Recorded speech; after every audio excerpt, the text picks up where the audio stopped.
Making me look like an angry black man is crazy. I'm sick of it. It's ridiculous. Wilbon, you heard what Draymond have to say. Your thoughts?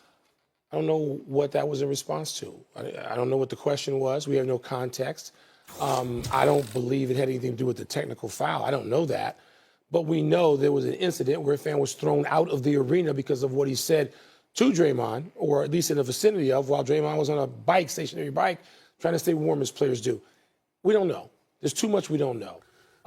But, you know, the rant that we heard, if you want to call it that, it's interesting to those of us who, I'm often an angry black man and ain't going to apologize for it.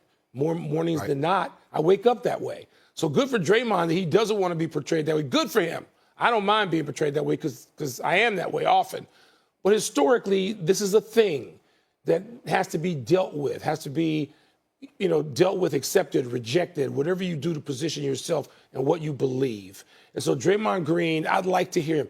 Draymond is a guy I've gotten to talk to. Stephen and Wendy and I get to talk to Draymond all the time. Draymond, when you sit and talk with him, he's not the same guy who's on the basketball court. He's not flailing. He is completely in control of the language and his feelings and what it is he's expressing. And I've talked to Draymond for long stretches of time, including last week.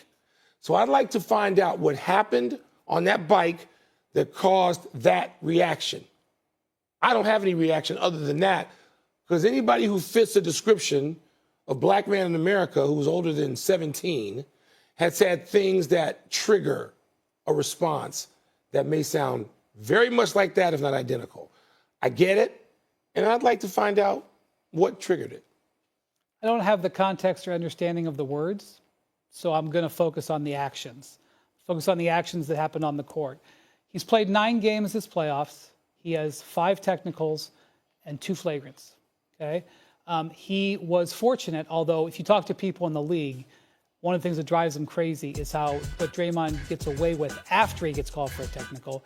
He was fortunate in this game that the officials didn't throw him out with a second technical after his reaction to this, because he stood in Tyler Ford's face and barked at him 2 or 3 times over. He's fortunate he didn't get thrown out of this game, and that would have been a 6th technical. Okay, so just keeping that in mind. We just got through him going through this apology for his team for the flagrant foul that he got in Game 6 of the last series, which he thought screwed that game up against the Rockets. This has repeatedly happened. And once again, for the umpteenth time after the game, Steve Kerr gives his defense of Draymond, which is he plays on the edge, and sometimes we deal with him going into this. That's all fine. They have made the calculation in the investment. They see 4 rings. His flagrants may have cost them a ring. And if he helped you win 4 and cost you 1, that percentage is what they're willing to live with. They pay him, they love him, they've decided to embrace him. But he has no margin for error now with Steph out. Just can't. You just can't be doing that. And that play that we saw last night with Naz Reid is a similar play that we've seen many, many times over the course of his career. Many, many times. And here's the thing. 2 of the technical fouls that he has so far in the postseason have been dead ball technicals. The clock actually stopped here because there was a foul on Naz Reid. Naz Reid fouled him. If you hit a guy like that after the dead ball, it's not a flagrant, it's a technical. It's the second time that's happened.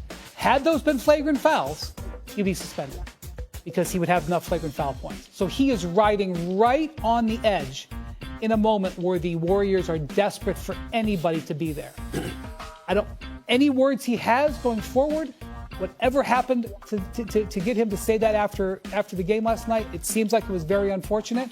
Going forward, no more technicals, no more flagrants, can't afford it. He knows it.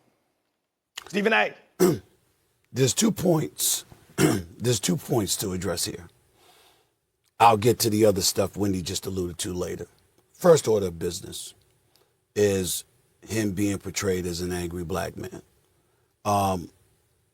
There are angry white men in this world. There are angry Hispanic individuals in this world. As black men, we're entitled to be mad. We're entitled to be angry when it's called upon. And I remember years ago when I was in Indiana covering Allen Iverson, and there was this big brouhaha about somebody who had spewed some racial epithet in his direction. Wilbon, you remember that. I'm sure you do too, Wendy, as well. I had to come to his defense because people were questioning whether or not Allen Iverson was telling the truth. I happened to be standing right there when the person had said what they said to Allen Iverson. He was telling the absolute truth. I remember Russell Westbrook looking at a fan in Utah and screaming on everything I love, basically threatening them like, I'm going to deal with you, because the guy was screaming some stuff at him and it was highly offensive to Russell Westbrook. Players go through these things sometimes. And you do have fans who pay this, pay the price for tickets, and clearly, especially if they're inebriated, they just feel emboldened to say anything that they want. And it's something that they would never do in the streets if they just walked up to one of these players. They would never do that. But they're emboldened once they're in the stadium. So when Draymond said what he said, I definitely could relate because I've seen it happen to players before. I don't believe that Draymond is lying one bit. The fan was removed. And most importantly, under certain circumstances, players have every right under the sun to be angry. And it shouldn't be a situation that invites skepticism just because you're angry and you happen to be black, as if you're not entitled to react in an abrasive fashion if somebody comes at you in an abrasive fashion. Having said that, now we get into more specifics about Draymond Green. Do y'all know that Draymond Green has 37 technical fouls in the postseason since entering the league in 2012, 2013? That is 15 more than any other player. Why do I bring that up? Because the same Draymond that Wilbon, myself, you, Wendy, would all defend and say he's a good man. He's a really good dude. He's very smart. He's family oriented. At his core, he is as decent as they come. It's hard not to have love for Draymond if you know him a little bit, because he is a really, really, really good brother. But there does come a point in time where even to your brother, you're saying to yourself, you do understand there is some culpability here, right? On your shoulders.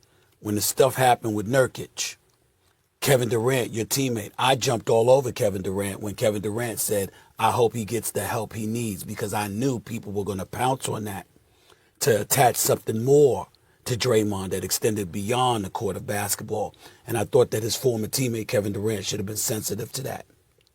But the choking of Rudy Gobert, the constant barking in the face of officials that would get anybody else ejected, but he gets away with it. All of these things contribute to the reputation that Draymond may have.